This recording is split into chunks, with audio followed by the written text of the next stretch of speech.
Friends, JCERT के DG school में आप सबों का फिर से एक बार स्वागत है।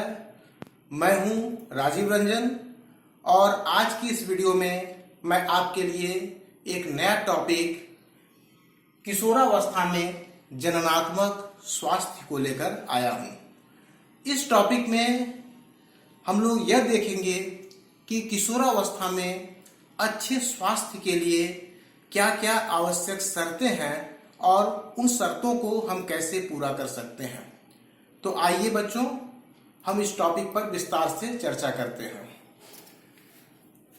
सबसे पहले है अच्छा स्वास्थ्य। प्यारे बच्चों, जब भी हम लोग स्वास्थ्य के बारे में बातें करते हैं तो हमारे मन में क्या धारणा आती है? अच्छा स्वास्थ्य हम किसे कह सकते हैं?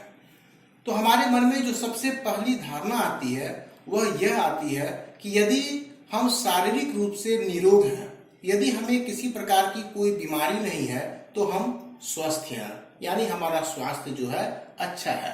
सामान्य रूप से हम यही मानते हैं, लेकिन इतना ही पर्याप्त नहीं है।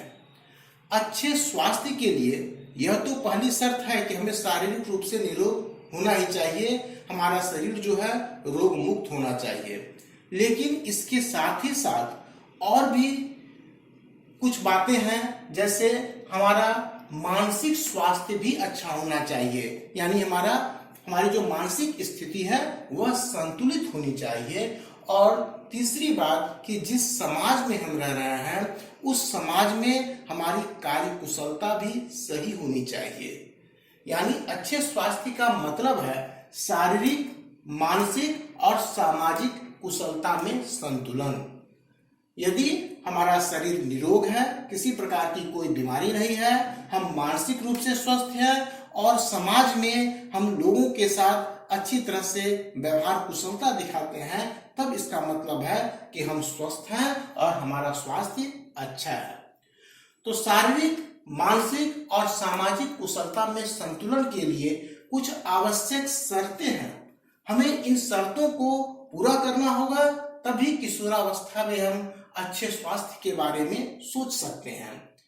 ये शर्तें हैं पौष्टिक और संतुलित आहार, दूसरा है व्यक्तिगत स्वच्छता एवं सफाई, तीसरा है पर्याप्त शारीरिक व्यायाम। ये तीन शर्त जो है ये तो अच्छे स्वास्थ्य के लिए हमें चाहिए ही। अच्छे स्वास्थ्य के लिए ये काफी महत्वपूर्ण है कि हमारा जो आहार है वह पौष्टिक हो और संतुलित हो, हमारी व्यक्तिगत स्वच्छता और सफाई की आदतें जो है वह बनी रहे और पर्याप्त शारीरिक व्यायाम भी हो। इसके साथ ही साथ एक और शर्त भी है नशीली दवाओं यानी ड्रग्स का निषेध। हमें किशोरावस्था में नशीली दवाओं का भी निषेध करना आवश्यक है। तो इन शर्तों को पूरा करके ही हम अच्छे स्वास्थ्य के बारे में सोच सकते हैं। अब इन शर्तों के बारे में हम जानेंगे कि ये शर्तें कैसी हैं और इनको हम कैसे पूरा कर सकते हैं। तो सबसे पहला जो हमारा शर्त है वह पौष्टिक और संतुलित आहार, यानी हमारा जो आहार है, हमारा जो भोजन है वह पौष्टिक हो और संतुलित हो। किशोरावस्था का जो समय होता है वह वृद्धि और विकास का समय होता है। हर तरह से हमारा शरीर जो है वह परिवर्तित होता है, हमारे शरीर में कई सारे परिवर्तन होते हैं, हमारी लंबाई में वृद्धि होती है। तो यहाँ पर हमारा आहार जो है वह महत्वपूर्ण भूमिका निभाता है। यहाँ हमने एक चार्ट दिखाया है। इस चार्ट के माध्यम से हम यह जान सकते हैं कि किस प्रकार के आहार से या किस प्रकार के भोजन से हमारे शरीर की कौन सी आवश्यकता पूरी होती है। तो जो पहला बॉक्स है इसमें दिया हुआ है शक्ति देने वाले आहार, या इसको हम कह सकते हैं ऊर्जा प्रदान करने वाले आहार। प्यारे बच्चों, पिछली कक्षाओं में क्लास 6 या क्लास 7 में हमने यह जाना है कि संतुलित भोजन क्या है और भोजन के आवश्यक घटक क्या क्या होते हैं। तो इसमें हमने यह जाना था कि भोजन के 5 मुख्य घटक होते हैं। वो 5 घटक हैं कार्बोहाइड्रेट, वसा, प्रोटीन, विटामिन और खनिज लवण। इसमें हमने यह भी जाना था कि कार्बोहाइड्रेट और वसा वह ऊर्जा प्रदान करने वाले भोजन होते हैं, प्रोटीन वह शरीर की वृद्धि और विकास करने वाला भोजन है, जबकि विटामिन और खनिज लवण जो है वह हमें बीमारियों से सुरक्षा देते हैं, इसलिए उन्हें रक्षी भोजन भी कहते हैं। तो उसी आधार पर भोजन के जो ये 5 घटक हैं, इन्हीं के आधार पर ये वर्गीकरण किया गया है। इसमें पहला जो है शक्ति देने वाले आहार यानी ऊर्जा देने वाले आहार, यानी इसमें वैसे आहार को प्रमुखता दी गई है जिसमें कार्बोहाइड्रेट और वसा की प्रमुखता हो। इसमें कुछ मुख्य भोजन है चावल, गेहूं, बाजरा, मकई, मड़ुआ और इनसे तैयार पदार्थ जैसे सेवई, चूड़ा, सूजी, दलिया, रोटी, ब्रेड, बिस्किट, सभी तरह की अनाजें, आलू, शकरकंद, चीनी, गुड़, शहद आदि। तो ये सब जितनी भी अनाजें हैं या फिर मीठे पदार्थ हैं या फिर आलू है, ये सभी ऊर्जा देने वाले भोजन हैं। ऊर्जा क्या होता है? हमारे कार्य करने की क्षमता को हम ऊर्जा कहते हैं। तो यहाँ पर जो पहला बॉक्स है इसमें वैसे भोजन को प्रमुखता दी गई है जिससे हमें ऊर्जा प्राप्त होती है। अब दूसरे बॉक्स में है वैसे भोजन जिसमें प्रोटीन की प्रचुरता होती है, और प्रोटीन का काम है शरीर की वृद्धि और विकास करना और कोशिकाओं के टूट फूट की मरम्मत करना। तो इसमें जो प्रमुख भोजन है जितने भी दालें हैं, सोयाबीन है, मूंगफली है, दूध या दूध से बने हुए पदार्थ जैसे कि पनीर है, लस्सी है, आइसक्रीम है, खोया है, यह सब चीज आ सकता है। इसके अलावा मांसाहारी भोजन जैसे अंडा, मुर्गा, मांस, मछली, ये भी प्रोटीन से भरपूर भोज्य पदार्थ हैं और ये शरीर की वृद्धि और विकास के में सहायक होते हैं। अब तीसरे ग्रुप में है बीमारियों से सुरक्षा देने वाले आहार, मतलब ऐसे आहार जिसमें विटामिन और खनिज लवण की प्रचुरता हो। इसमें सभी हरी सब्जियां, पत्तेदार सब्जियां और फल इस समूह में आते हैं। तो अब इस सारणी के माध्यम से या इस चार्ट के माध्यम से हम यह समझ चुके हैं कि हमें किस तरह के भोजन से क्या प्राप्त होता है और किस तरह के भोजन से हमारे शरीर की कौन सी आवश्यकता पूरी होती है। अब इसके आधार पर हमें अपने आहार का संतुलन इस तरह से करना चाहिए ताकि हमें ये सभी जो घटक हैं या सभी जो ये हैं हमारे शरीर के विकास करने वाले जो भोजन है वो सभी का सामंजन हमारे भोजन में अच्छी तरह से हो, और तभी उस भोजन को हम संतुलित भोजन कर सकते हैं। संतुलित भोजन मतलब एक ऐसा भोजन जिसमें भोजन का प्रत्येक घटक उचित मात्रा में मौजूद हो ताकि हमारे शरीर की वृद्धि और विकास हो सके। तब इस तरह से हमें अपने भोजन का सामंजन या हमें अपने भोजन का संतुलन करना होगा।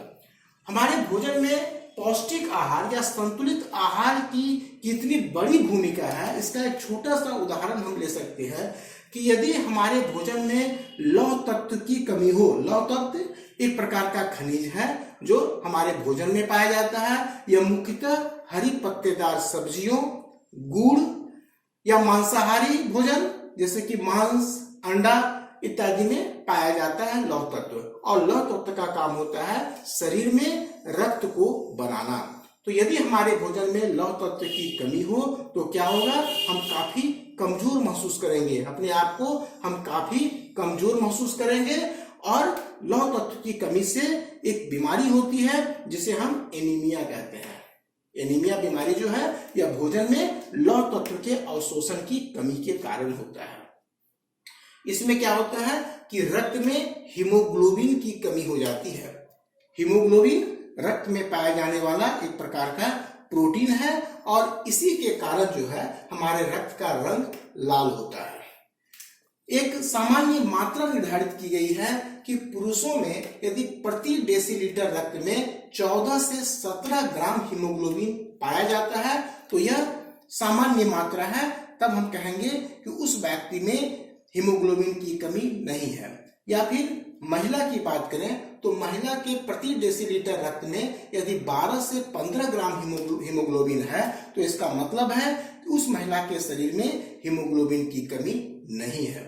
लेकिन यदि पुरुष के प्रति डेसीलीटर रक्त में 14 ग्राम से कम हीमोग्लोबिन हो और महिला में प्रति डेसीलीटर रक्त में 12 ग्राम से कम हीमोग्लोबिन हो तो इसका मतलब है कि वह पुरुष या वह महिला जो है वह एनीमिया से ग्रसित है, यानी उसके रक्त में हीमोग्लोबिन की कमी है। तो ये छोटा सा उदाहरण है कि यदि हमारा भोजन जो है पौष्टिक नहीं होगा, संतुलित नहीं होगा, तो हम कई तरह की बीमारियों से ग्रसित हो सकते हैं।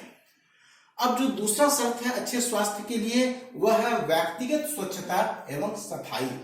हमें व्यक्तिगत स्वच्छता और सफाई का ख्याल रखना चाहिए। यदि हम व्यक्तिगत स्वच्छता और सफाई का ख्याल नहीं रखेंगे तो हम कई तरह की बीमारियों से ग्रसित हो सकते हैं। इसके अंतर्गत जो कुछ चीजें हैं जिनका हमें पालन करना चाहिए वह है नियमित स्नान। हमें प्रत्येक दिन स्नान करनी चाहिए, त्वचा की सफाई करनी चाहिए, नाखून शरीर में बढ़े हुए नहीं होने चाहिए, समय समय पर नाखून को काटना चाहिए। शौच संबंधी सफाई, यानी शौच से आने के बाद हमें साबुन से अच्छी तरह अपनी हाथों को धोना चाहिए। इसके अलावा मुंह की सफाई, दांत की सफाई, नाक और कान की सफाई, ये सभी सफाई को हमें नियमित रूप से करनी चाहिए। हमारे जो आंतरिक वस्त्र होते हैं और जो अंग होते हैं उनकी नियमित सफाई आवश्यक है। तो व्यक्तिगत स्वच्छता और सफाई जो है एक अच्छे स्वास्थ्य के लिए अत्यंत आवश्यक शर्त है। अब तीसरा जो शर्त है वह है पर्याप्त शारीरिक व्यायाम। हमें स्वस्थ रहने के लिए पर्याप्त शारीरिक व्यायाम और योग अति आवश्यक है। इसके लिए हम ताजी और खुली हवा में टहल सकते हैं, प्रत्येक दिन खेलना, योग और प्राणायाम, इसके अलावा साइकिल चलाना या फिर तैराकी करना, ये सभी जो है अच्छे शारीरिक व्यायाम है और हमें स्वस्थ रहने के लिए इन आदतों को अपनाना चाहिए। प्रत्येक वर्ष 21 जून को विश्व योग दिवस मनाया जाता है, जो पूरे विश्व में मनाया जाता है और इससे हमें योग और व्यायाम का क्या महत्व है इसका हमें अंदाजा लगता है। अब चौथी शर्त जो है वह है नशीली दवाओं का निषेध। बच्चों, जैसा कि हमने पढ़ा है और आप लोग खुद अभी किशोरावस्था में हैं, तो क्या होता है कि किशोरावस्था जो है व्यापक परिवर्तन का समय होता है। हमारे शरीर में कई तरह के परिवर्तन होते हैं, हमारा शरीर तेजी से विकसित होता है और इस दौरान आप लोगों के जैसे जो बच्चे हैं जो किशोरावस्था में अभी हैं वो अपने शारीरिक परिवर्तनों के प्रति काफी चिंतित भी रहते हैं और इस दौरान क्या होता है कि भटकाव की संभावना काफी अधिक होती है।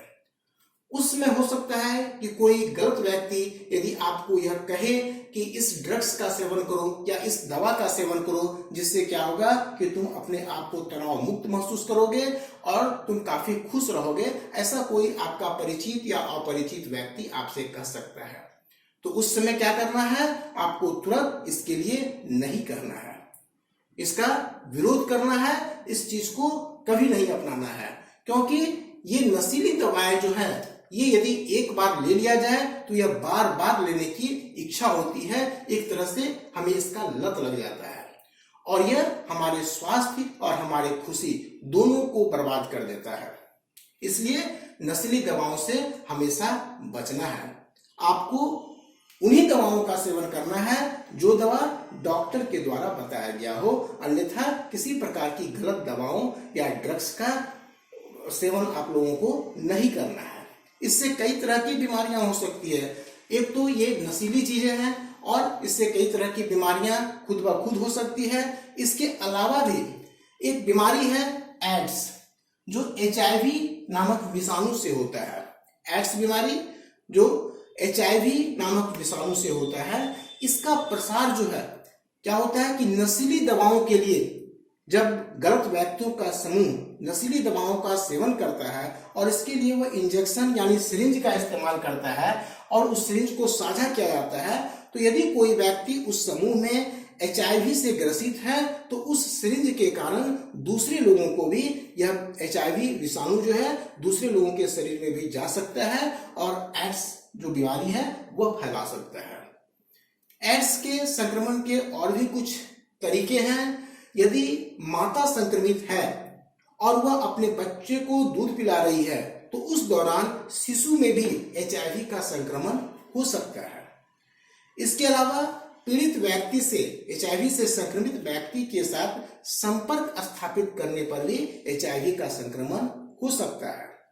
साथ ही साथ यदि किसी ऐसे व्यक्ति का रक्त जो HIV से संक्रमित है, उस व्यक्ति का रक्त किसी दूसरे व्यक्ति को दिया जाए तो दूसरा व्यक्ति जो है वह भी HIV से संक्रमित हो सकता है। तो बच्चों, इस तरह से आज के वीडियो में हमने अच्छे स्वास्थ्य और अच्छे स्वास्थ्य के लिए जरूरी शर्तों के बारे में हमने विस्तार से जाना। अब हम फिर से अगली वीडियो में मिलेंगे, तब तक के लिए धन्यवाद।